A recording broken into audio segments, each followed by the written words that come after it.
Assalamualaikum warahmatullahi wabarakatuh. Hai best dan teman-teman semuanya yang sedang menyaksikan video ini dan yang lagi makan, lagi bekerja, tetap semangat untuk menjalani segala aktivitasnya.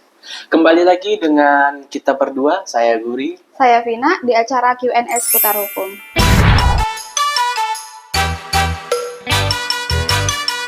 Marak banget ya teman-teman. Kali ini kita dapat pertanyaan nih Kak dari Rizka 011. Saya mau nanya, kan lagi ramai nih kasus data pelamar kerja dipakai untuk pinjol.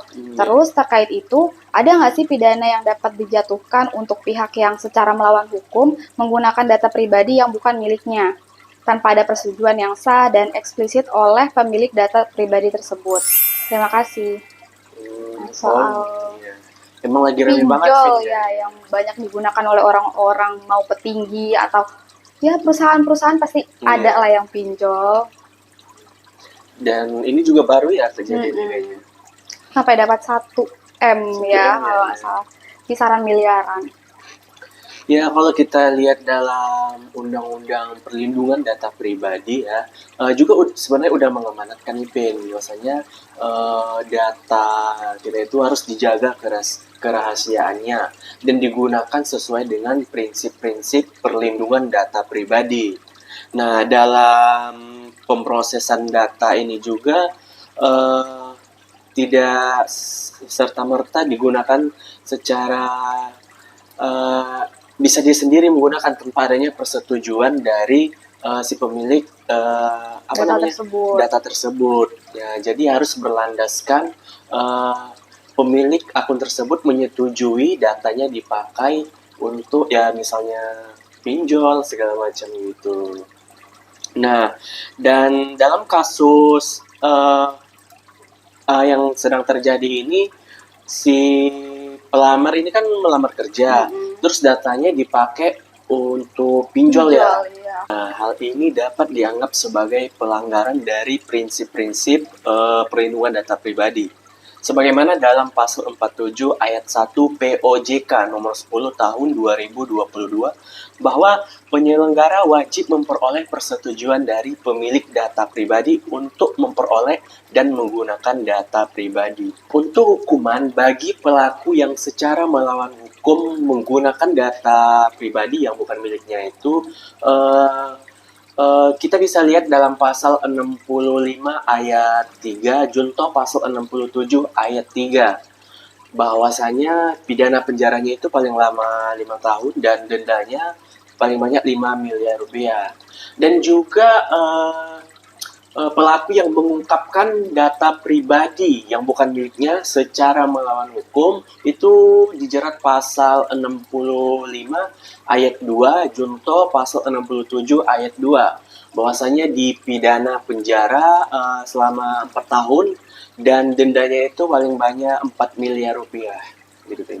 Nah itu kan soal hukuman pidana ya Kak. Selain itu tuh ada nggak sih hukuman lain yang kita bisa jerat si pelaku itu? Karena kan pasti pelaku itu banyak mendapatkan keuntungan dari menyebarluaskan data-data itu, data-data pribadi milik kita. Terus dia menggunakannya untuk pinjolnya pribadi. Itu ada gak? Ada Pin. Jadi selain dijatuhi pidana itu, pelaku itu juga dikenakan pidana tambahan berupa perampasan keuntungan atau harta kekayaan yang diperoleh atau juga hasil dari tindak pidana dan pembayaran ganti kerugian. Nah, terus untuk langkah hukumnya itu gimana, Kak? Ya, mengingat telah terjadinya pelanggaran data pribadi tersebut ya, dan juga merupakan tindak pidana, maka si pelamar tadi atau korban ini berhak melaporkan si pelaku tersebut kepada polisi. Nah, selain itu juga korban ini berhak meminta untuk datanya itu dihapus, dimusnahkan, atau dihentikan pemrosesannya sesuai dengan pasal 8 Undang-Undang Perlindungan Data Pribadi. Nah, untuk mekanisme penghapusan data pribadi itu gimana Kak? Melalui apa?